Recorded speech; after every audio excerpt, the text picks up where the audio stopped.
lumilitaw ngayon.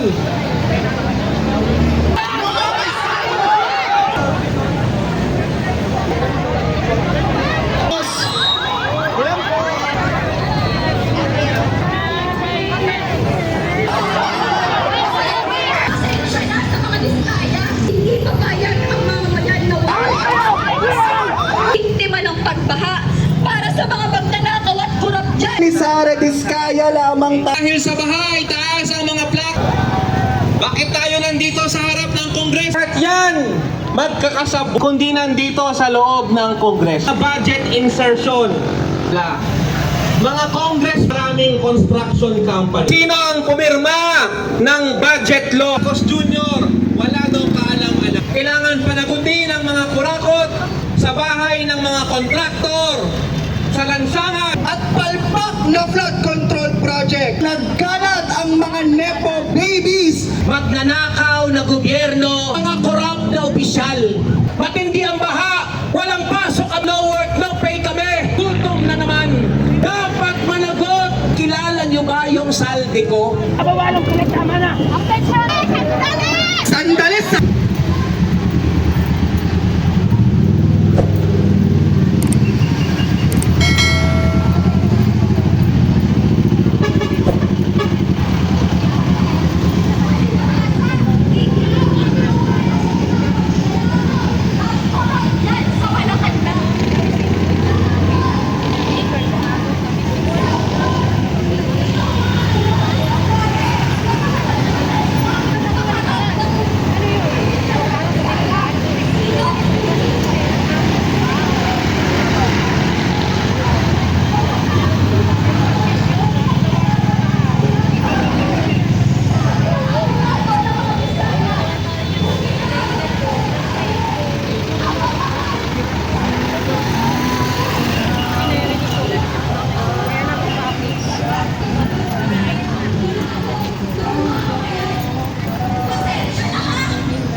kompensasyon sa mga biktima ng pagbaha at siyentipiko at makabasang pagharap sa krisis sa klima.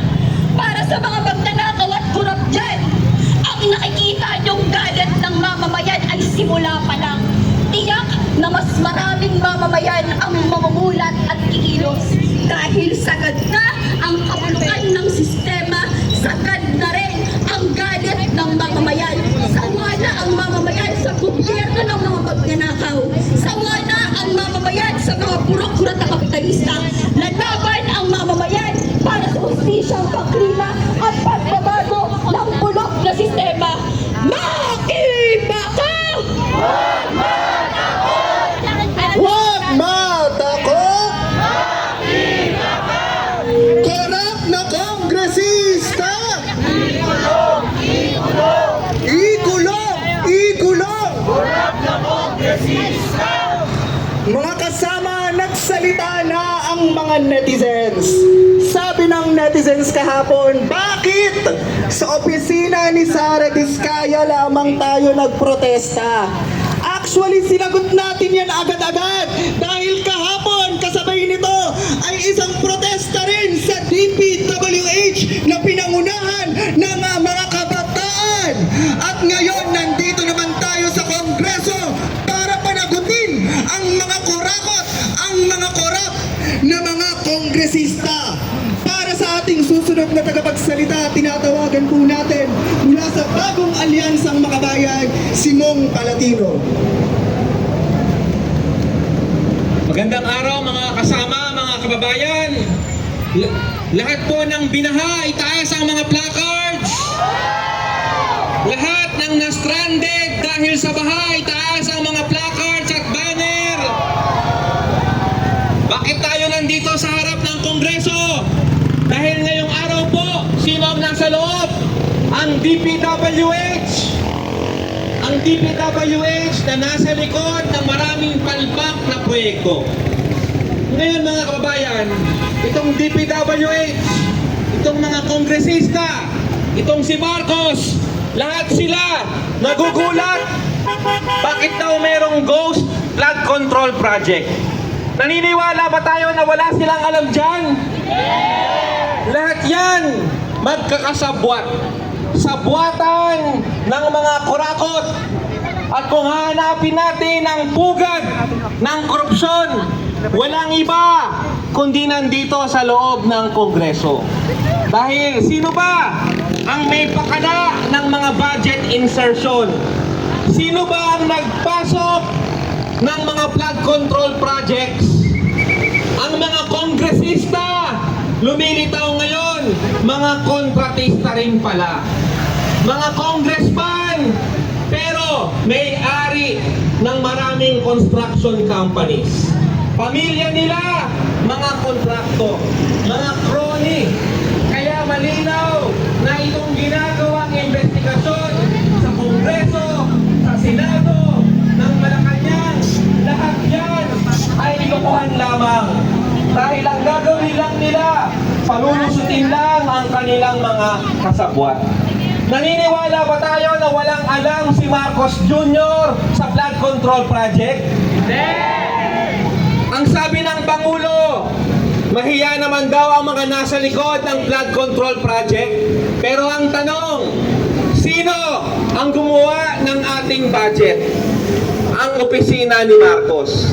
Sino ang pumirma ng budget law kundi si Marcos? Sino nagpatupad ng budget? Si Marcos. Ang kanyang opisina may control sa DPWH. Ibig sabihin, alam po nila ang dami, ang latak at modus operandi ng mga magnanakaw. Kaya huwag tayong maniwala na itong si Marcos Jr. wala daw kaalam-alam. Ang kanyang opisina, siya mismo ang numero unong korap sa pamahalaang ito. Sino ang may pinakamalaking pork barrel? Si Marcos. Sino ang may pinakamalaking confidential funds? Si Marcos. Sino ang Pangulo na pinayagan ang napakaraming flood control projects? Walang iba kundi si Marcos. Mga kababayan, itong mga nasasaksihan natin itong mga nakaraang araw at linggo, hindi lang yan usapin ng mga individual na nagnanakaw. Yan po ay manifestasyon ng matinding krisis sa ating bayan dahil dito sa burokrata kapitalismo. Ito po ang sabwatan ng mga nasa burokrasya para tiyakin na ang mga programa, pulisiya at kontrata ay para sa kapakinabangan ng kanilang political dynasty, ng kanilang mga cronies, ng kanilang mga among dayuhan. Yan po ang dahilan kung bakit ang pera ng bayan sa halip na serbisyo panlipunan napupunta sa bulsa ng mga makapangyarihan para lalong lumakas ang kanilang kapit sa kapangyarihan. Papayagan ba natin na magpatuloy ang sistemang ito? Hindi natin papayagan na ang pagnanakaw ay magpatuloy. Kaya ang sabi ng Malacanang, ang sabi ng maraming LGU, kalma payapa ang protesta. Ang sagot natin, tuloy-tuloy ang laban ng mamamayan. Mas malakas na protesta ang ating ihaharap. Kailangan panagutin ang mga kurakot, kailangan pagbayarin ng mga mandarambong, at dito sa Kongreso, sa Senado, sa Malacanang, sa bahay ng mga kontraktor, sa lansangan, doon natin dadalhin ang ating laban para sa katotohanan at pananagutan. Kaya muli nating isigaw ang ating mga panawagan. Serbisyo sa tao.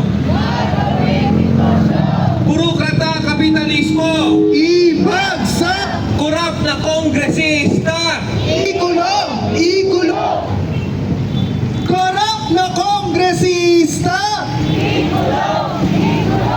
Ikulong! Ikulong!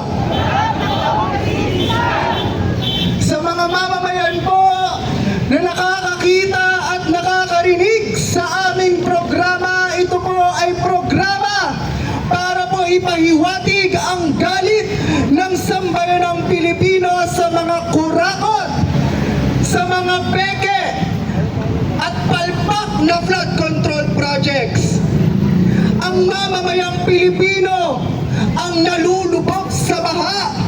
Sila ang pinaka-apektado, habang ang mga nasa Kongreso, ang mga kontratista ay nagpapakasaya sa kanilang napakasasayang buhay. Kaya nga ngayon sa social media nagkalat ang mga nepo babies kung saan ipinoflaunt at pinapangalandakan nila ang kanilang napakararangyang mga gamit, habang ang mamamayang Pilipino, ang mga manggagawa ay napakaliit ng sahod at sila mismo ang apektado ng mga peking flood control projects na ito. Kaya ngayon tinatawagan po natin ang boses ng mga manggagawa mula sa Kilusang Mayo 1, si Ka Jerome Adonis. Serbisyo sa tao! Magandang umaga po sa aming mga kababayan, sa lahat ng kumilos ngayong araw. Nagngingit-ngit, nagpupuyos ang galit ng mga manggagawa at ng sambayanang Pilipino sa ilalim ng pamumuno ng korap, pasista, magnanakaw na gobyerno ni Bongbong Marcos. Ngayong araw po, para sa kaalaman nating mga kababayan, nagaganap po ang budget hearing ng DPWH na isa sa pinakakorap na ahensya ng gobyerno. Nagaganap din po ang budget hearing ng Department of Labor. Pare-parehong mga ahensya ng gobyerno sa ilalim ni Marcos na madugo ang krimen, may mahabang krimen sa pagnanakaw sa taong bayan. Ang budget po ng Department of Labor ay hindi tumutugon sa konkreto at fundamental na problema paano reresolbahin ang napakababang sahod, ang kontraktualisasyon at ang patuloy na panggigipit sa pag-oorganisa ng unyon. Ang budget ng Department of Labor ay hindi tumutugon sa programa para sa pambansang industrialisasyon ng ating bayan. Ito po ay natutuon lamang sa mga mekanikal, mga programa na madaling pagkakitaan ng mga korap na opisyal.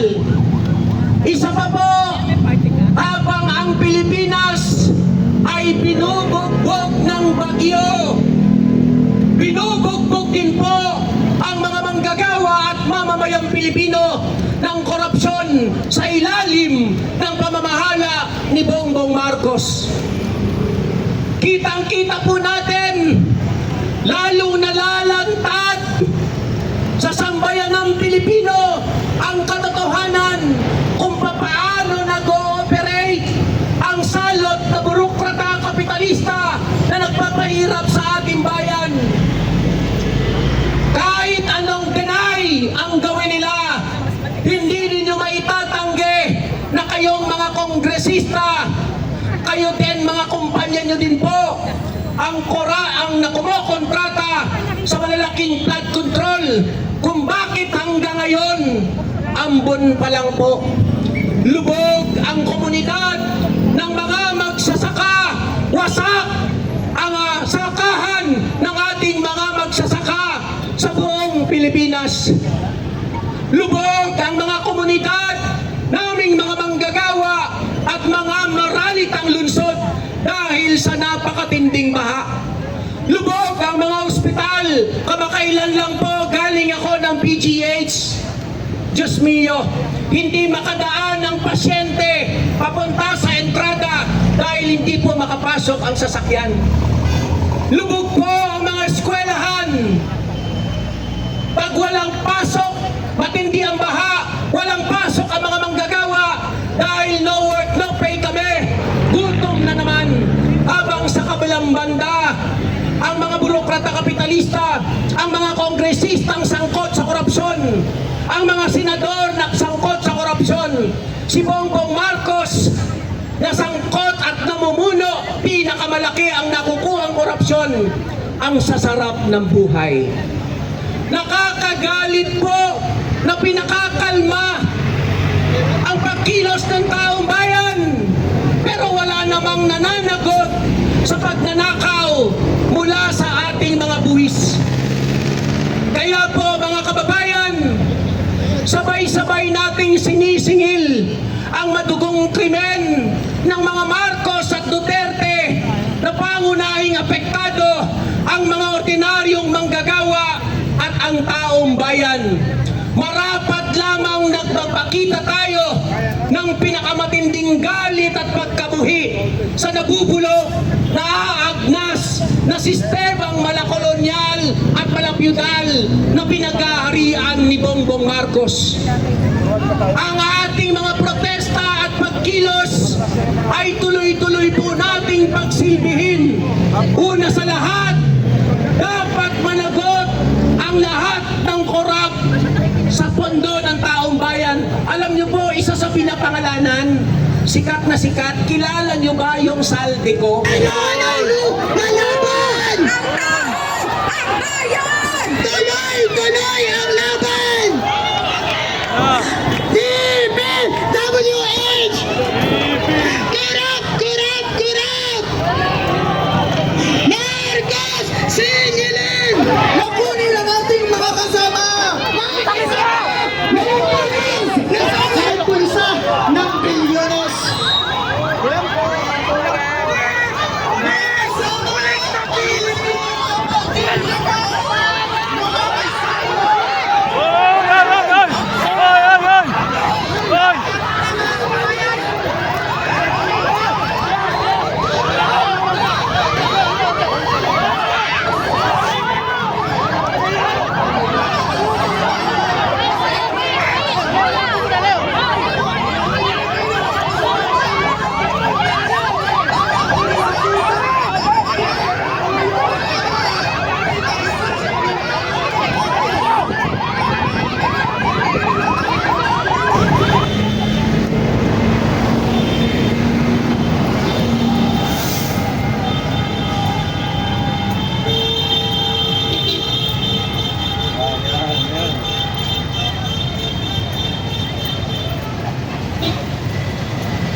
Ilan po tayo mga kasama.